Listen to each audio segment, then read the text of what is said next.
asumsi teknologi konstan. Oke. Situasi seperti apa yang membuat model ini jadi pas untuk dipakai?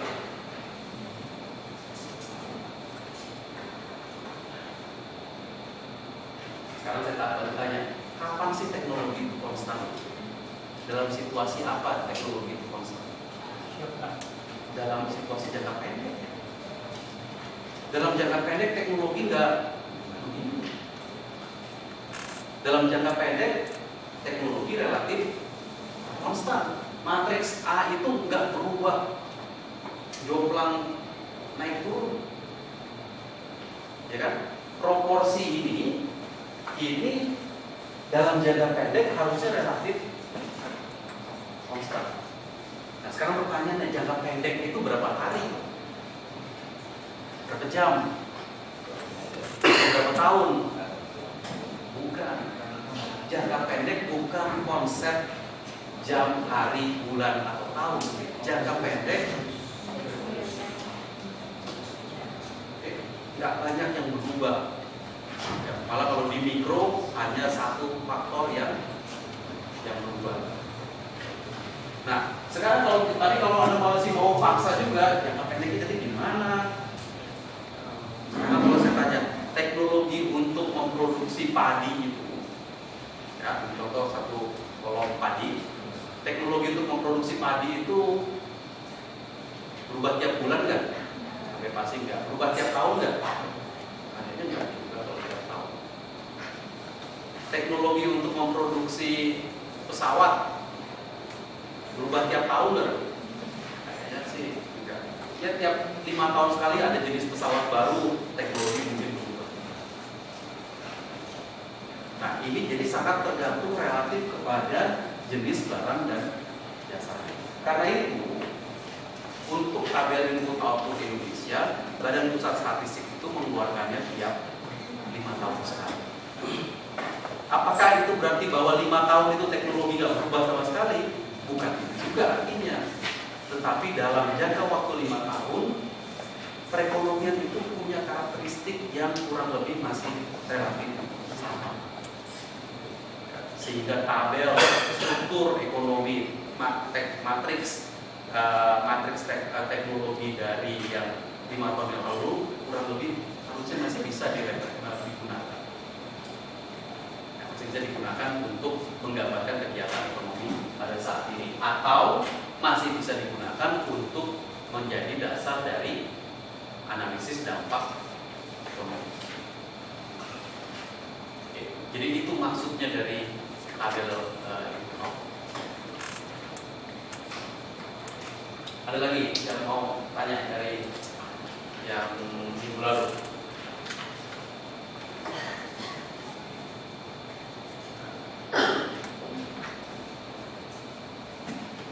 Oke, nah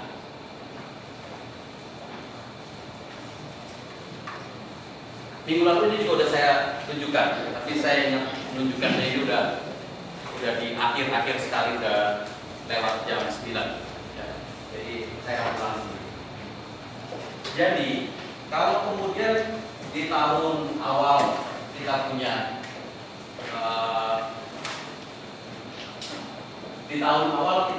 panel demand-nya seperti ini, lalu di tahun berikutnya panel demand-nya bertambah naik menjadi seperti itu. Oke, maka output di sektor 1 dan 2 di tahun T1 itu menjadi perkalian antara Leontief dan inverse-nya dengan panel demand di tahun T+1. Ya, atau kalau Anda ingin melihat secara incremental, pertambahannya aja, maka pertambahan kita bisa lakukan perhitungannya dalam bentuk incremental. Pertambahannya aja, maka itu adalah jumlah tambahan output yang terjadi di tahun T+1.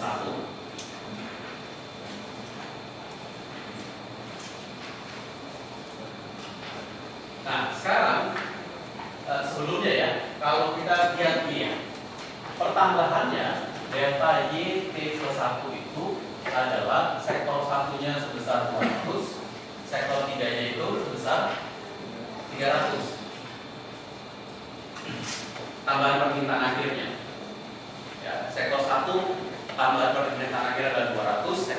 tambahan permintaan akhirnya adalah 300.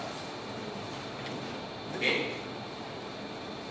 Tetapi Anda juga bisa lihat dari hasil perhitungan yang di sana, ketika final demand sektor 1 itu naik 200, ternyata output atau dampak dari output di sektor 1 naiknya menjadi 350.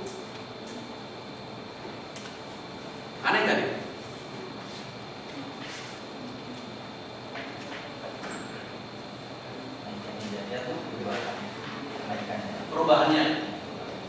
Perubahannya. Ya, kalau tadi kan naiknya dari 1000 menjadi 1350, ya kan? Perubahannya 350. Padahal final demand-nya hanya nambah 200. Karena ada multiplier. Oke, satu jawaban adalah karena multiplier. Ada yang lagi yang mau coba jawaban lain? Kenapa final demand-nya nambah 200, tapi kok dampak output-nya nambahnya lebih dari 200?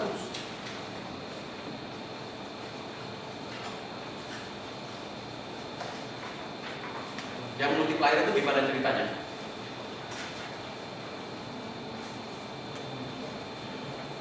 Coba deh.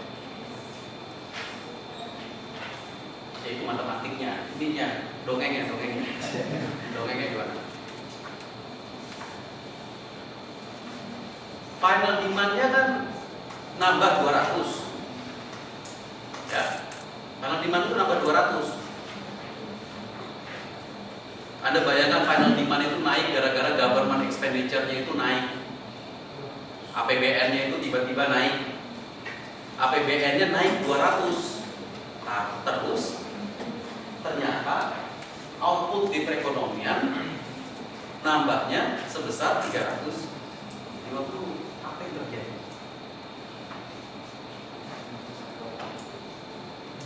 Apa yang terjadi?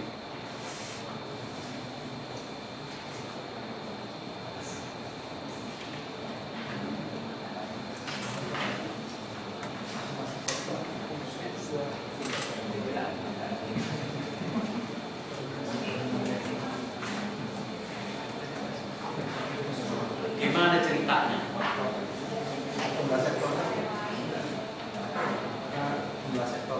Jumlah sektornya. Kenapa jumlah sektornya? Makin banyak jumlah sektornya, multiplier pada setiap total penambahan itu berpengaruh akan lebih banyak. Tergantung dari jumlah sektornya.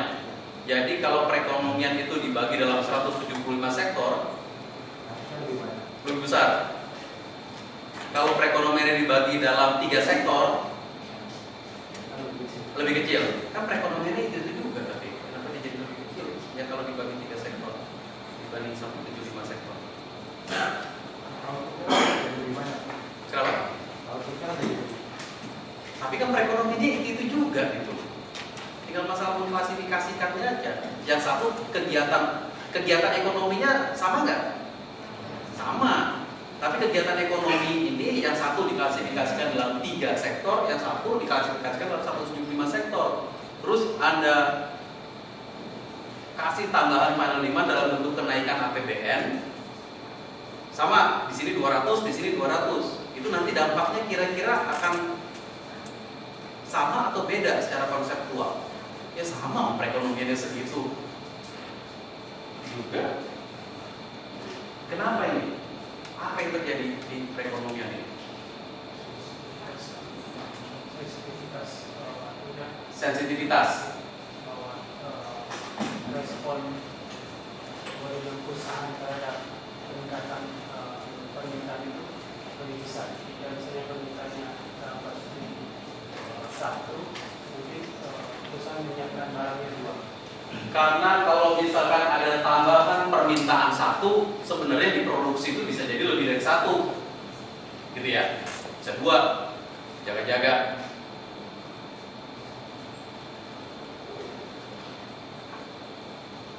Soal nggak?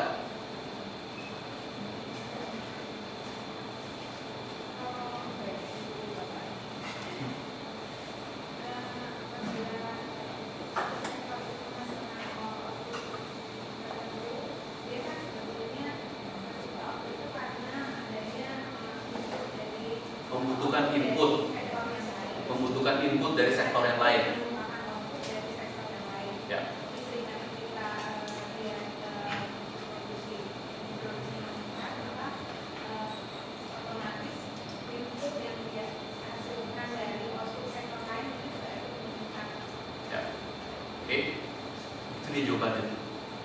Itulah kepanjangan dari multiplier Anda itu. Itu konsep multiplier. Karena ketika sektor 1 itu mendapatkan tambahan permintaan akhir sebesar 200, sektor 1 ini memerlukan input dari mana aja? Dari sektor 1 dan sektor 2 dan juga sektor-sektor yang lain. Ya. Jadi waktu si sektor 1 perlu, kita nggak usah bicara 200 deh, yang mau bicara 200 juga boleh, tapi bicara 1 aja. Kalau setiap kali final demand sektor 1 itu naik 1, maka sektor 1 itu perlu input dari sektor 1 sebesar 0,1. Perlu input dari sektor 2 sebesar 0,3. Tapi jangan salah, ketika sektor 2 mesti menyediakan tambahan output sebesar 0,3, si sektor 2 itu memproduksinya dengan cara gimana? Dengan cara meminta input dari sektor 1 sebesar 0,2 dan minta input dari sektor dia sendiri sebesar 0,3. Mesti diproduksi nggak? Diproduksi. Ketika nanti di sektor 2-nya sendiri 0,3 kali 0,3 mesti diproduksi, gimana cara memproduksinya? Dengan membutuhkan input dari sektor 1 lagi, membutuhkan input dari sektor 2 lagi. Jadi ini yang kita sebut dengan keterkaitan antar sektor. Intersectoral linkages, keterkaitan antar sektor, atau apalagi itu namanya, nggak tahu apa lagi. Ini karena ada keterkaitan antar sektor itu, sektor 1 dan sektor 2 itu saling terkait. Ya. Jadi waktu ini kalau misalkan tiba-tiba ada tambahan permintaan kursi ini, ya, kursi ini naik nih permintaannya, tiba-tiba ada yang nambah permintaan kursi sebesar 1000 kursi, maka pabrik kursi ini mesti menambah permintaan apa? Misalkan ini kayu, nambah permintaan karet-karetnya, nambah permintaan besi-besinya. Ya. Nah, tetapi ketika si karetnya ini karena ada tambahan itu, maka perusahaan karet mesti bikin karet lebih banyak. Waktu dia bikin karet lebih banyak, dia butuh input dari sektor-sektor lain. Ya. Nah, kalau dalam konteks dua sektor seperti ini harus gampang dimengerti. Kalau misalnya tadi angkanya 200 ya, untuk memproduksi 200 input sektor 200 output sektor 1, maka dia butuh dari sektor 1 sendiri 20, dia butuh dari sektor 2 60.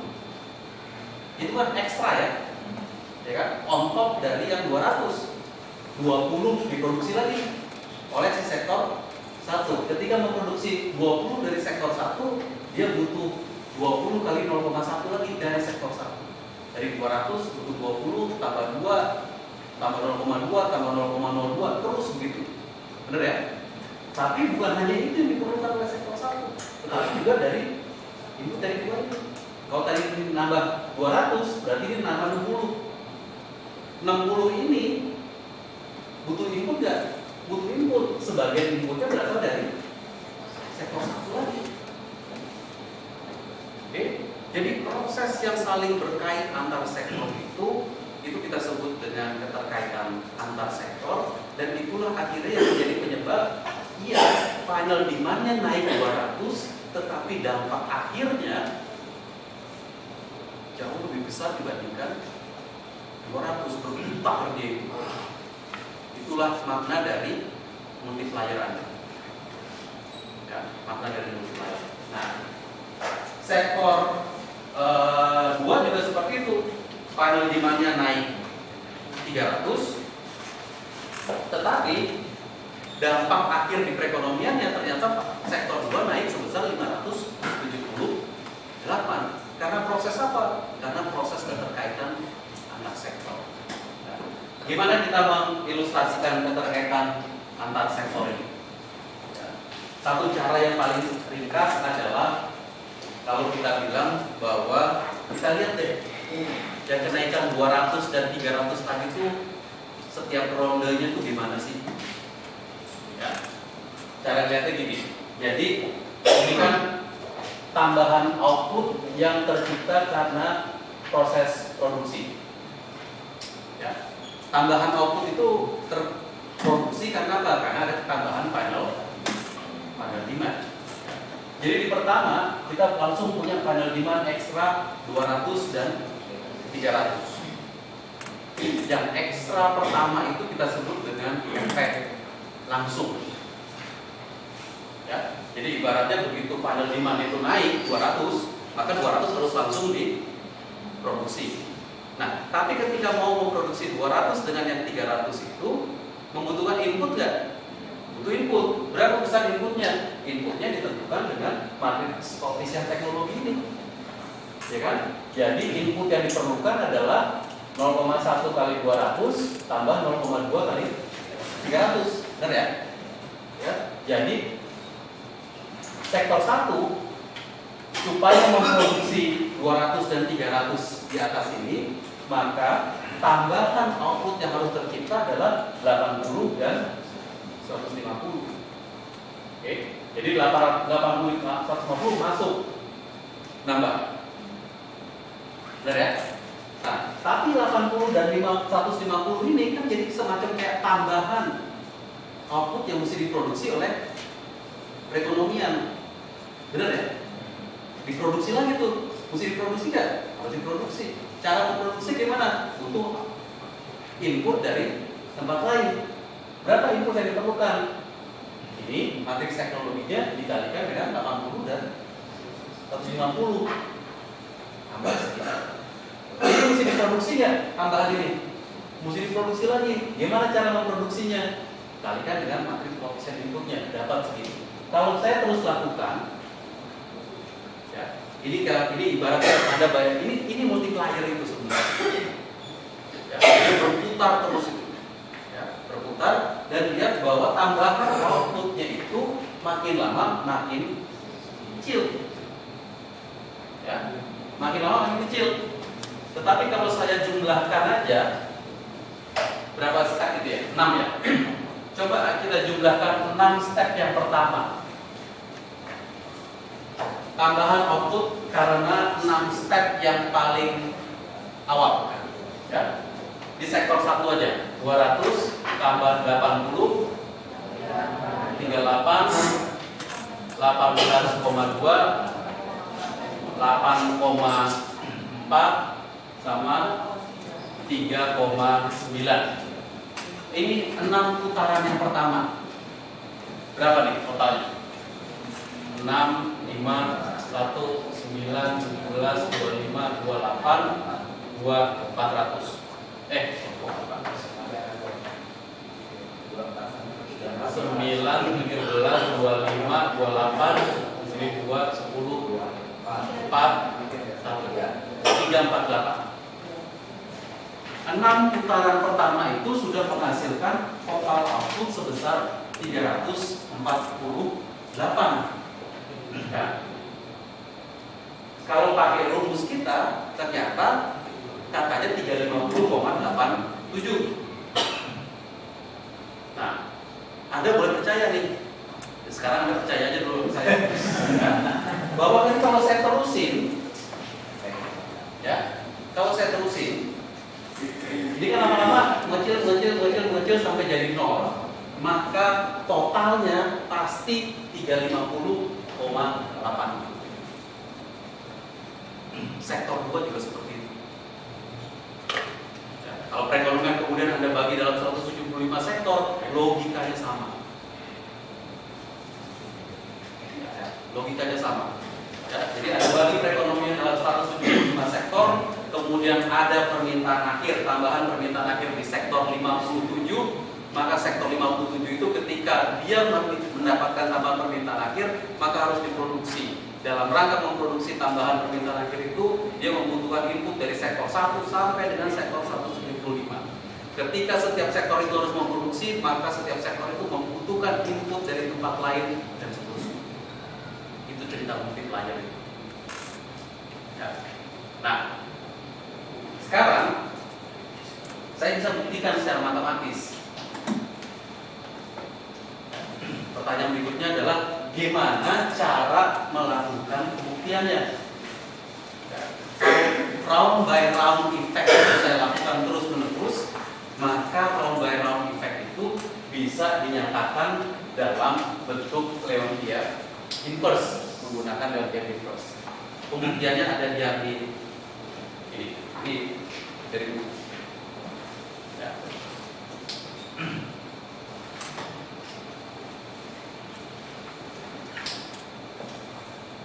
Anda bisa lihat bahwa ini sebenarnya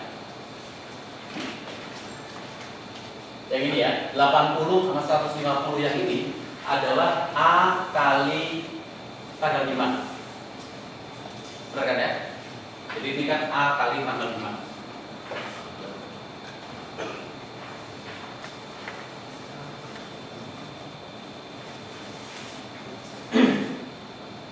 Ya. Jadi yang pertama ada final 5, lalu Anda kalikan dengan A. Benar kan ya?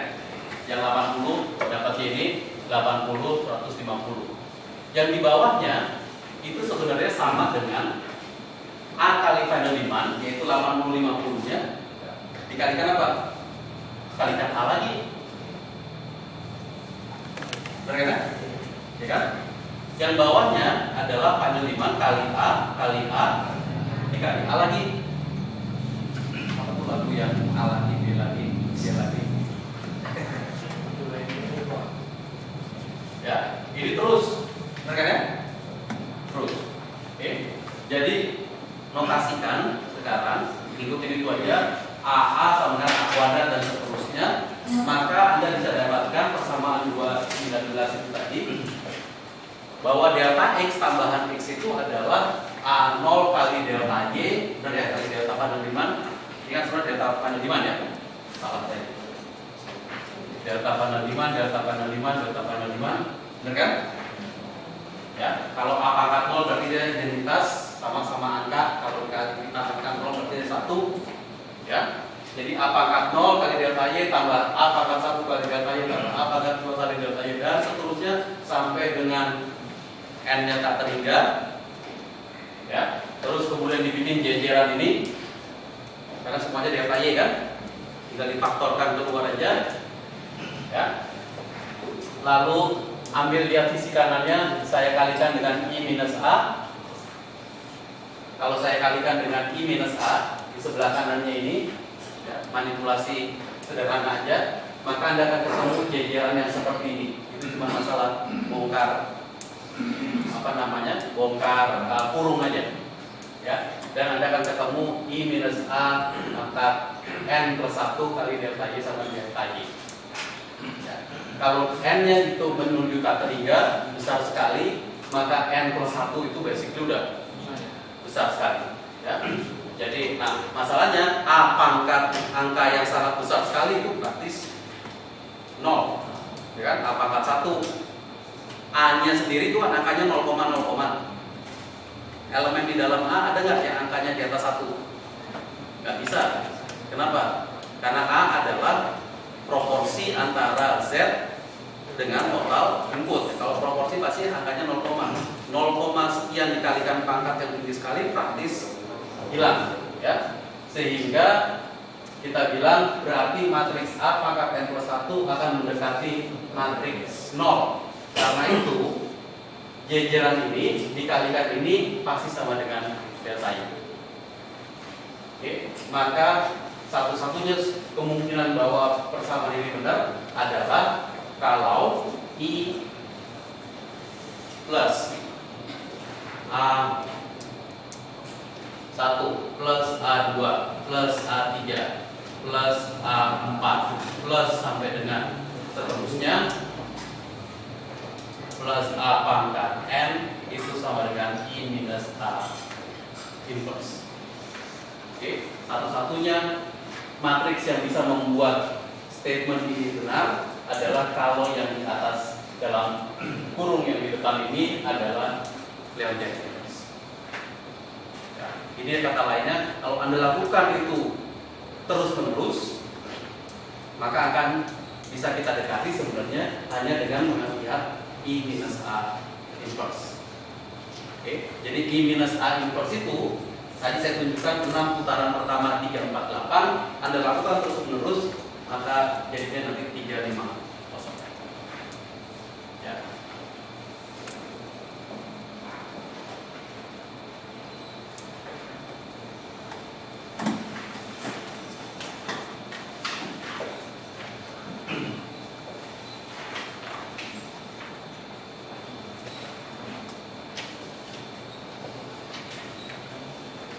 Oke. Karakteristik yang lain dari matriks Leontief inverse adalah nilai di diagonal utamanya itu harus lebih besar dari 1. Ya, harus lebih besar dari 1. Pembuktian matematiknya seperti ini, tadi saya nggak akan uraikan karena pembuktian matematiknya, saya akan pakai logika aja.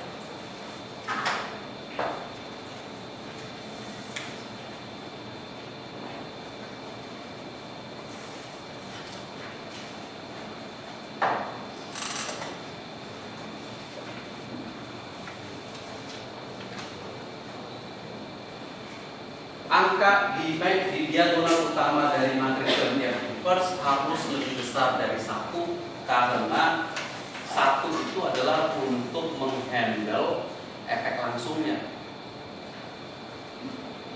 Oke. Jadi ibaratnya begini, kalau panel demand di sektor 1 itu naik 200, maka otomatis sektor 1 itu mesti memproduksi minimal 200. Itu angka satunya. Simpelnya. Ya, kalau Anda ingin pembuktian matematiknya, Anda mulai dari matriks I minus A. Oke, Anda mulai dari matriks I minus A, lalu Anda cari I minus A inverse dengan menggunakan rumus biasa, seper determinan dikalikan dengan adjointnya. Oke, kalau Anda lakukan perhitungan 1 per determinan kalikan adjointnya, maka Anda akan dapatkan ekspresi ini, dan Anda bisa dapat alfa satu-satunya itu seperti ini, dan nilainya pasti lebih besar dari 1. Asal mudah matematika. Ya. Kalau mau lebih panjang ceritanya, bla bla blanya ada di dalam buku.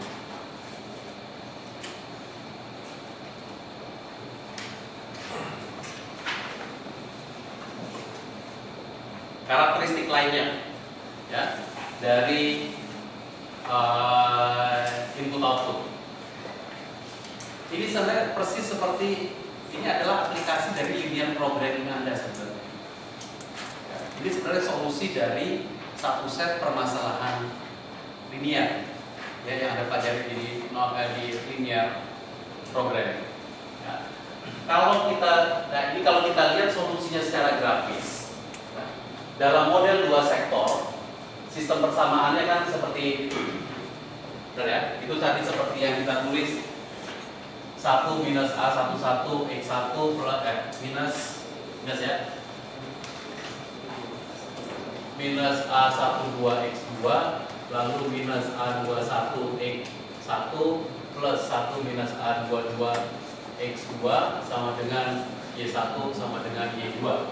Ingat ya, kalau cuma 2 kan dia simple, tadi kan kita bikin dia sampai dengan N. Oke. Yang harus Anda lakukan adalah gambar. Oke, gambar dalam X1 dan X2. Bisa digambar kan?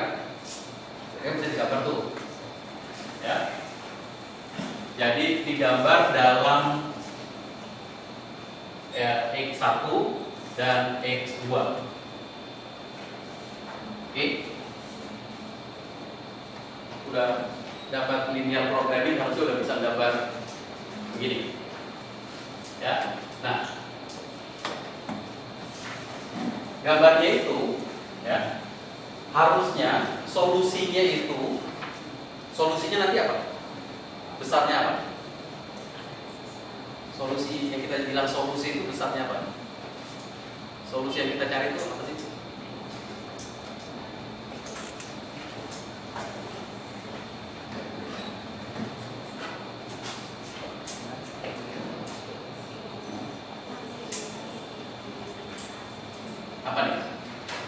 ada dua garis seperti ini, lalu garis ini mencerminkan solusi permasalahan. Solusinya ini dinyatakan merupakan solusi apa?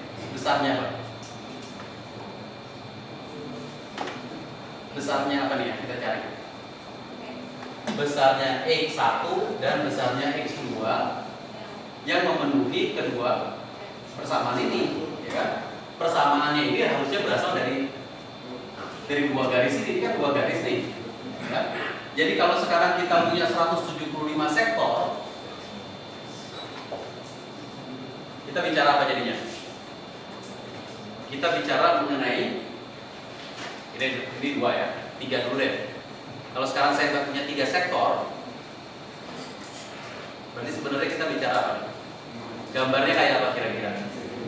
Gambar 3 dimensi, ya, bukan lagi garis ininya, tetapi satu slice ruang, ya. Nanti dicari mana slice-nya yang dia ketemu. Oke. Kalau kita punya 4 sektor, nggak bisa dibayangkan, ya, karena kemampuan kita membayangkan hanya 3 dimensi. Ya. Jadi kalau 2 sektor, makanya 2 sektor dipakai sebagai alat untuk belajar ya, karena ini gampang digambar. Ya. Jadi kita mencari solusi X1 dan X2 yang memungkinkan memenuhi kedua garis tersebut. Ini sebenarnya adalah sistem persamaan.